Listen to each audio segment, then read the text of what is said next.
On pourrait penser que l'ingénierie, c'est juste une question de résoudre des problèmes pratiques. Mais parfois, non. Parfois, c'est juste pour prouver que l'impossible ne l'est pas vraiment. Aujourd'hui, on va parler de la Trust SSC, une voiture qui a osé faire ce que seuls les avions de chasse étaient censés pouvoir faire. Alors regardez bien cette image. Vraiment, ce qu'on voit là, ce n'est pas un avion. C'est une voiture, le 15 octobre 1997, en plein désert de Black Rock. Et ces sortes d'ondulations dans l'air, eh bien ce sont des ondes de choc. C'est le moment précis où un véhicule de 7 tonnes, cloué au sol, a créé un banc supersonique. Un exploit réalisé 50 ans, quasiment jour pour jour, après que Chuck Yeager l'ait fait pour la première fois dans le ciel. La vitesse officielle enregistrée est juste ahurissante. 763 miles par heure, ce qui fait près de 1228 km par heure. Pour se faire une idée, c'est comme si on parcourait la longueur de plus de 3 terrains de football en une seule petite seconde. Mais en réalité, le chiffre qui compte vraiment, ce n'est pas les kilomètres par heure. C'est celui-là, Mach 1,02. Pourquoi ? Parce que ce jour-là, dans les conditions du désert, le mur du son était à environ 1207 km/h. La Trust SSC l'a officiellement pulvérisé et elle reste, à ce jour, le premier et le seul véhicule terrestre à avoir réussi cet exploit. Et là, on en arrive forcément à la grande question, comment est-ce qu'une machine terrestre a bien pu s'aventurer dans un domaine aérodynamique aussi extrême ?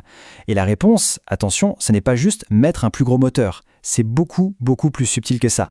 Pour vraiment comprendre l'exploit, on va d'abord explorer le contexte. Un siècle d'une quête totalement obsessionnelle pour la vitesse.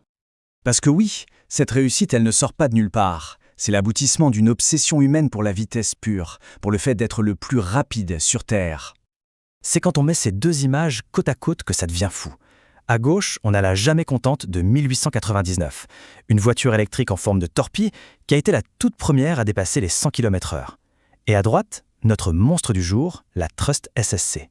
Le bond technologique en même pas un siècle est juste hallucinant. Et cette chronologie, elle montre bien que la course à la vitesse est devenue de plus en plus folle, de 100 km/h à près de 500 en 36 ans. Puis, bam, les moteurs à réaction débarquent dans les années 60 et on atteint les 1000 km/h. En 1983, Richard Noble, le cerveau derrière la Trust SSC, a déjà atteint plus de 1000 km/h avec sa Thrust 2. C'est là qu'il a compris un truc crucial. Le plus dur maintenant, ce n'était plus d'aller vite, c'était de franchir le prochain grand mur, celui du son. Et c'est là que l'histoire devient vraiment intéressante. Parce que pour passer Mach 1 au sol, la puissance ne suffisait plus du tout. Il fallait carrément réécrire les règles de la physique pour une voiture. Le premier grand méchant de l'histoire, c'est la traînée aérodynamique. En gros, c'est la résistance de l'air. Et le piège, c'est que cette résistance, elle n'est pas linéaire. Non, elle augmente avec le carré de la vitesse. Ça veut dire quoi ? Si on double la vitesse, on a 4 fois plus de résistance. À la vitesse du son, l'air devient presque aussi dense qu'un mur de briques.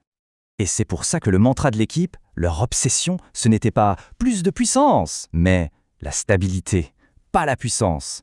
La puissance, ils l'avaient, avec 2 réacteurs de F4 Phantom. Le vrai casse-tête, c'était d'empêcher la voiture de s'envoler ou de se pulvériser en 1000 morceaux. Et cette image, elle montre parfaitement le danger mortel. Ce n'est pas de l'art abstrait, c'est un modèle informatique qui montre ce qui se passe sous la voiture quand elle s'approche du mur du son. Les ondes de choc rebondissent sur le sol et viennent frapper le dessous du véhicule. La zone rouge là, c'est une pression énorme, une force qui n'a qu'un seul but, soulever le nez et transformer cette voiture en avion. Un avion sans ailes et sans contrôle.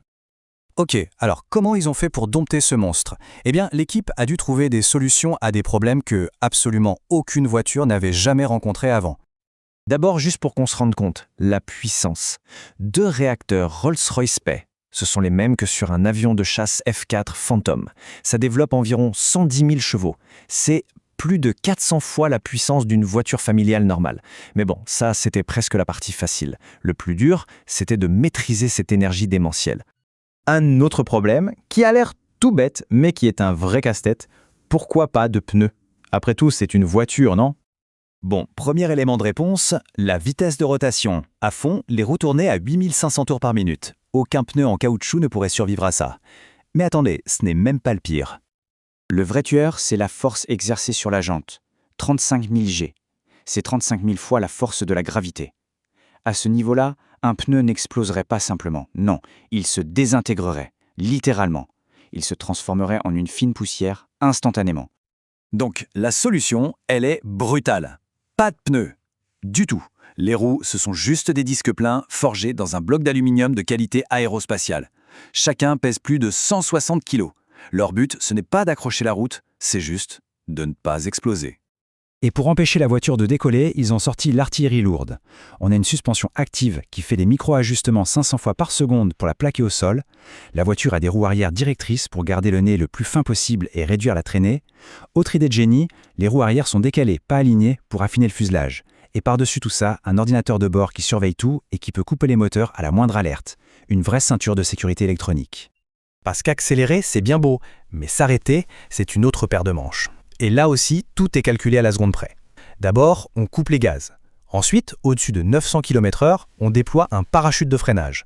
Et c'est seulement quand la voiture est redescendue sous les 320 km/h que le pilote peut enfin toucher aux freins. Des freins à disque en carbone, les mêmes que sur un Boeing 757.